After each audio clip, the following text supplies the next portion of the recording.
So as you know, Disney World fans, FastPass is gone. And now you get to choose whether to invest in a mystical genie device, no magic lamp included, or manage the crowds the old-fashioned way by waiting them out like everybody else.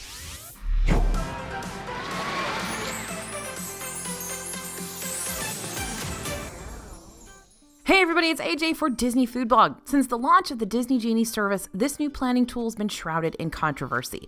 Is the new price tag for something that used to be completely free worth it? Is it not? Is it worse than fast passes, or is it a vast improvement? Though having to pay for rides isn't essential for a successful Disney World vacation, there may come a time when you really wish you had invested the extra money in this new system. So we're going to tell you the best times and circumstances to consider investing in Disney Genie Plus so you can get your full money's worth out of the extra expense. Before we get started, let me quickly brief you on what Disney Genie actually is. Disney Genie is a free extension of the My Disney Experience app. It offers both complimentary and premium, i.e. paid, itinerary planning assistance that you can use before and during your Disney World vacation. The Disney Genie Plus and individual attraction selections portion of this service are going to be the main focus of today's video. These are the premium services that replaced FastPass and allow guests to bypass a ride or attraction's main queue standby line by entering a much shorter lightning lane queue. Though Disney Genie Plus covers a multitude of rides for $15 per person per day, it does not cover the two most popular rides in each park. Instead, you have to pay per ride for those hotshot attractions through the individual attraction selection service. So for instance, you'll have to pay per ride for Lightning Lane access for Rise of the Resistance in Disney's Hollywood Studios, but all other Lightning Lanes in this park can be accessed through a Disney Genie Plus purchase. Individual attraction selections, fancy rides, or IAS, prices fluctuate depending on the time of year. To learn more about how this new planning tool works, check out some of our previous Disney Genie videos that go more in depth on all the Disney Genie details. Okay, now it's time to get into the juicy stuff. When exactly should you be paying for this premium service? Here we go. Number one, if you're planning a super short Disney getaway. Even week-long excursions to the Disney parks seem like a blink of an eye and then they're done. But if you only plan on being in the parks for 1 or 2 days before having to get back to reality, and you want to pack in as many of those rides as feasibly possible, then yeah, Disney Genie Plus could be worth it. But wait, you may want to add on another extra expense for the sake of convenience. This is a great time to also consider investing in a park hopper ticket so you can experience multiple parks within the course of your quick vacation. Park hopper tickets do cost an extra $65 per person on top of that single day ticket price though, so decide if that's something you can budget into your itinerary beforehand. The cool part about Genie Plus, the service works at all 4 parks in one day, meaning you can book a ride on Haunted Mansion in Magic Kingdom and then book your very next Lightning Lane for Soarin' and Epcot if that was still an available option for you. Just keep in mind that park hopping doesn't kick off until after 2 p.m. So if you're trying to book a Lightning Lane in your first park of the day, then book a ride for noon at an entirely different park, you're not going to be able to use that second Lightning Lane. Choose wisely. And don't try to book yourself into a second park before 2 p.m. And remember that you can't magically transport yourself to a different park, though that would be awesome. So if you do plan on using your Disney Genie Plus in different parks, factor in that transportation time. You probably don't want to book a Lightning Lane for Magic Kingdom, then for Disney's Animal Kingdom, then for Disney's Hollywood Studios, because at that point you're just running yourself ragged on all the Disney World transportation. Is it possible? Yes. Is it recommended? Probably not, but it depends on you. The best parks to hop between while using Genie Plus are Epcot and Disney's Hollywood Studios, since they're both only a Skyliner ride away from each other. You can also easily access Magic Kingdom from Epcot and vice versa by taking the monorail over to the Transportation and Ticket Center and transferring to the respective park's monorail. If you plan on purchasing IAS reservations for those top tier rides, you can also hold an IAS for 2 different parks. So if you want to jump in line for those high volume experiences, but still save time so you can eat at a table service location, see a show or 2, and ride more rides around the parks during your limited amount of time on property, then purchase away. But again, keep in mind those travel times between parks. They'll creep up on you and eat away at your day. Too bad there's no Genie Plus for buses, eh? Okay, second time you should pay for rides in Disney World is if you want to experience everything in Magic Kingdom or Disney's Hollywood Studios. Now, we've tried Disney Genie Plus in every Disney World park, and through personal experience, we found that the $15 purchase is most worth it in Magic Kingdom and Disney's Hollywood Studios. Notice that I didn't say individual attraction selection purchases for this point. I said Genie Plus rides. IAS rides like Seven Dwarfs Mine Train in Magic Kingdom, Rise of the Resistance in Hollywood Studios, Flight of Passage in Animal Kingdom, and Remy's Ratatouille Adventure in Epcot are a whole different story and are worth it based on your personal preference. Don't worry, Epcot and Disney's Animal Kingdom get some love too, but there are two specific reasons why we're not as keen on purchasing Disney Genie Plus for those. Reason 1, aside from a few outliers like Test Track at Epcot and Navi River Journey, sometimes at Animal Kingdom, these Genie Plus rides just don't trigger as big of wait times as the rides over in Magic Kingdom and Disney's Hollywood Studios do. Disney's Hollywood Studios has the most rides that'll consistently project wait times that are over 50 minutes long. You've got Millennium Falcon, Smuggler's Run, Tower of Terror, Rock and Roller Coaster, Mickey and Minnie's Runaway Railway, Slinky Dog Dash, and on occasion even Star Tours and Toy Story Mania. Each of these has the potential of racking up quite the wait. Reason number 2, Epcot and Disney's Animal Kingdom don't have as many rides available on Disney Genie Plus. Animal Kingdom currently has 4 rides on Genie Plus. This doesn't include reservations for shows like Celebration of Festival of the Lion King and It's Tough to Be a Bug, nor does it include the currently unavailable Expedition Everest Legend of the Forbidden Mountain, which will remain unavailable until mid-April and may or may not be part of the IAS reservations upon its return. Now, Epcot has 8 rides featured on Genie Plus, again, not including the 2 shows, Disney and Pixar Short Film Festival and Turtle Talk with Crush. Normally, only 3 of these rides have the potential of really pushing the wait time numbers: Soarin', Test Track, and Frozen Ever After. As for Magic Kingdom, this park is very ride-heavy with 18 different rides, ranging from low thrills to high thrills to the Magic Carpets of Aladdin. Sorry, had to call that ride out instead of sweeping it under the rug. Get it? Carpet rug. Okay, yeah, maybe skip this ride. So if you purchase Disney Genie Plus and or IAS reservations for this park, you're going to get the most bang for your buck here, since it offers up the most rides that are compatible with the Disney Genie Plus system, and several of them can garner really hefty waits. So which Magic Kingdom and Hollywood Studios ride should you book first? Well, much like the old FastPass system, Genie Plus passes can also fill up during the day. But since Genie Plus is an actual investment, the stakes are now higher. You want to get your money's worth, and so that means you got to book that stuff early. When it comes to the Disney Genie Plus rides in Magic Kingdom, keep an eye on rides like Jungle Cruise, Peter Pan's Flight, Haunted Mansion, Pirates of the Caribbean, Splash Mountain, and Big Thunder Mountain. These tend to fill up the fastest, so decide which rides will be priority rides, book those first, then work your way down from there. IAS is available for Space Mountain and Seven Dwarfs Mine Train, but if you have to choose between the two, Seven Dwarfs Mine Train will probably be the best investment since it tends to see longer lines. Instead, you may want to hit up Space Mountain during the early theme park entry timeframe, which allows Disney Resort guests and select Good Neighbor Hotel guests to enter the parks 30 minutes before they officially open. As for Hollywood Studios, the best rides to grab lightning lanes for first are going to be Slinky Dog Dash, Millennium Falcon, Smuggler's Run, Rock and Roller Coaster, and Tower of Terror. Now, Mickey and Minnie's Runaway Railway is a new one that you also might want to snag earlier in the day. On February 25th, Mickey and Minnie's Runaway Railway, Frozen Ever After in Epcot, and Space Mountain in Magic Kingdom switched from IAS rides to Genie Plus rides and will remain that way until August 7th. So if you want to take advantage of this temporary switcheroo, Mickey and Minnie's is a good Genie Plus option to snag up ASAP. On IAS at Hollywood Studios is the oh-so-famous Rise of the Resistance, which currently is the most popular ride in not only Hollywood Studios, but throughout all the Disney parks.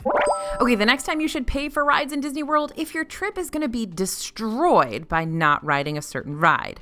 Okay, this point comes with layers. So in order to fully cover what I want to talk about here, I'm going to use a specific ride as my main visual. Rise of the Resistance, you're up to bat.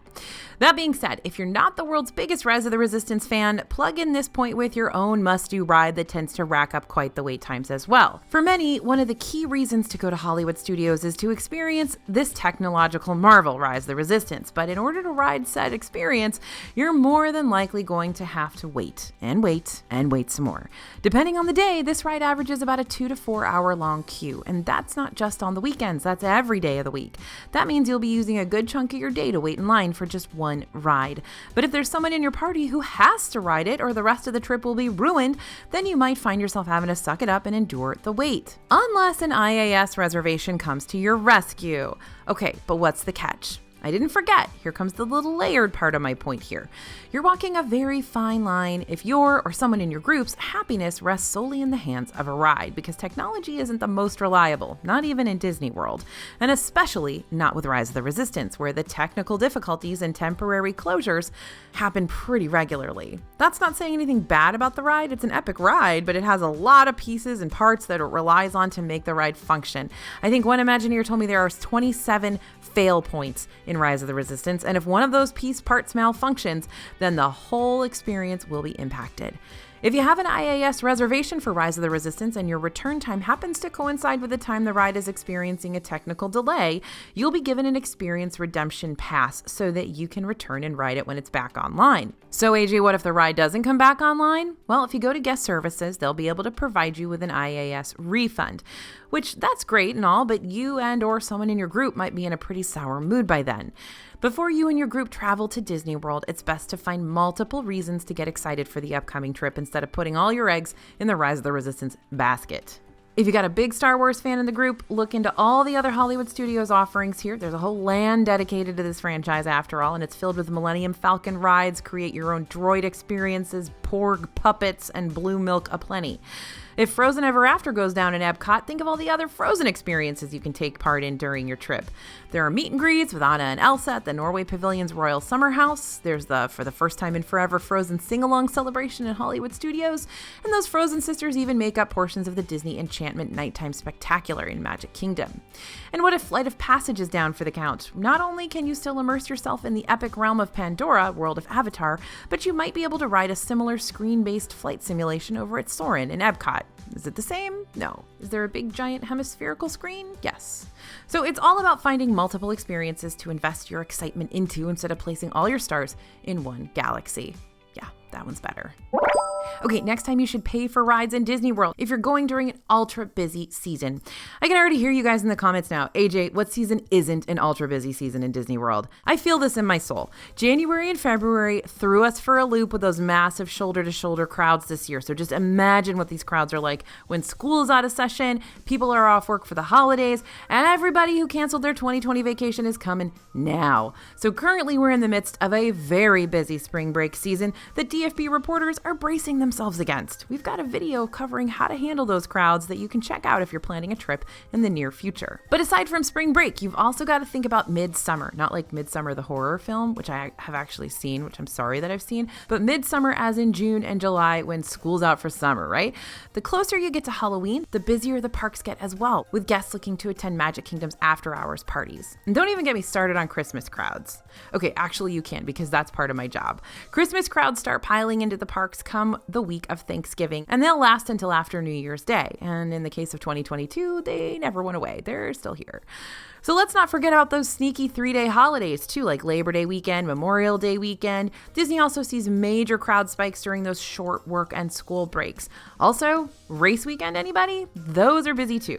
So what do major crowds equal? Well, major lines for rides, of course. During these times of the year, we start seeing the rides that are usually walk-ons, like Mad Hatter's Tea Party in Magic Kingdom, those are the teacups, and Journey into Imagination with Figment in Epcot start racking up heftier wait times themselves. And those more popular rides, yeah, just bring your tent. So if you know you're going during one of those really, really, really busy seasons, which these days could be any season, you're going to consider Genie Plus. Unlike advanced dining reservations, which you can start making ASAP once you're 60 days out from your upcoming Disney World trip, and hotel reservations, which you need to start making ASAP, period, you won't be able to make Genie Plus and IAS reservations until the morning of your park visit, starting at 7 a.m. Disney thought that was great. They're like, now you don't have to pre-plan, you don't have to worry about anything until the day you get there, and then it's like, I have to get up at 7 a.m. every single day now. Pros, cons, right?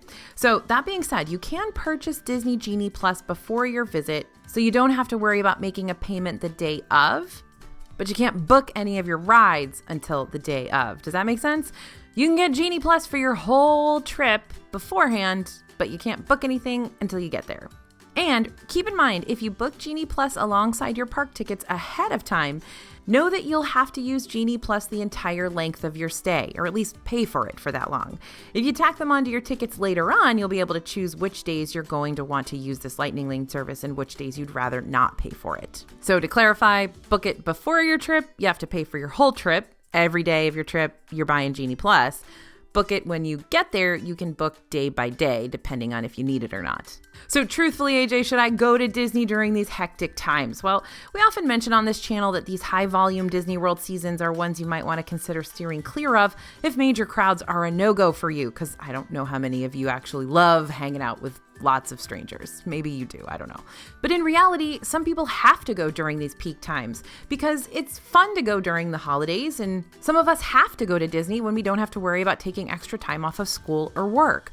So if you want to experience all this hullabaloo, but you don't want to stress over those massive ride lines created by everyone and their mother, who is also over the moon excited to finally be on vacation, that extra price tag for Genie Plus might not be looking too shabby.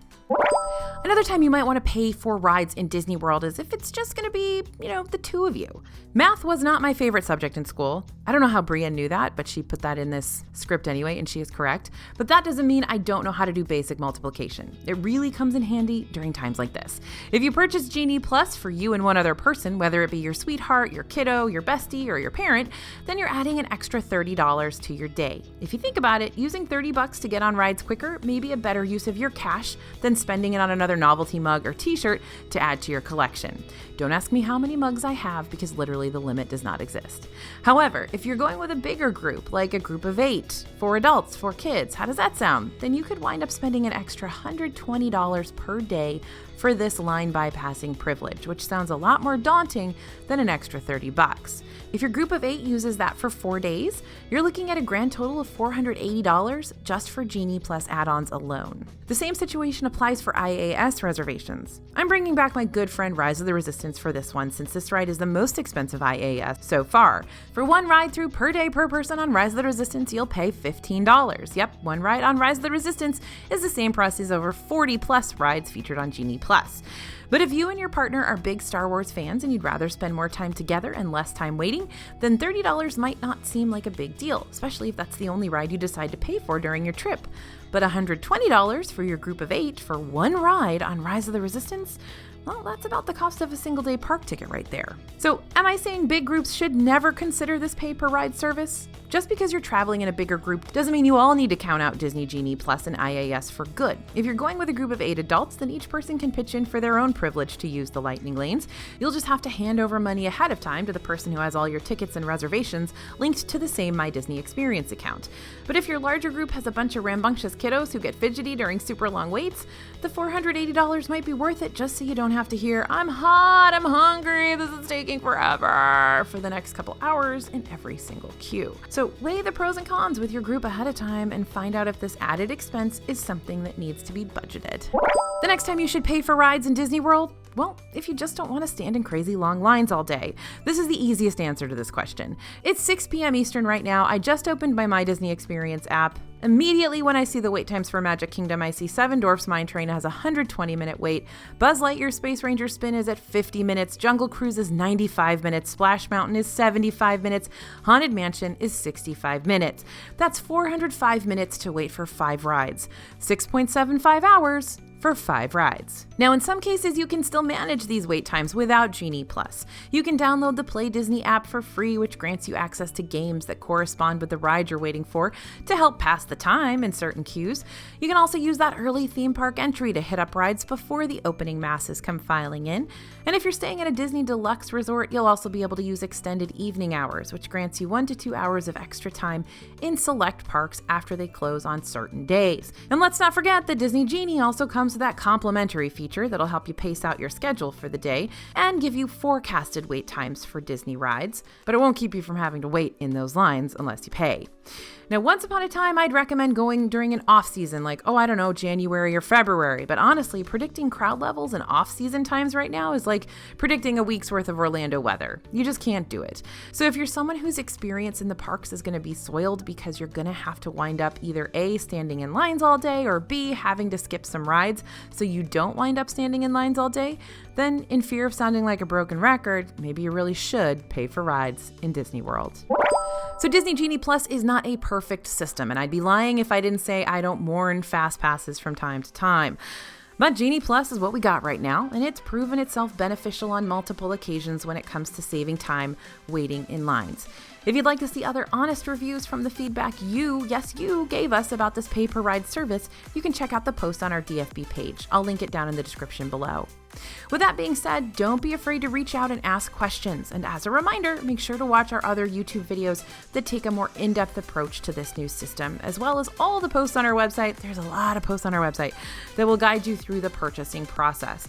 And they'll also give you updated Genie tips and tricks and numerous other pros and cons we've stumbled across while using this feature in the parks ourselves.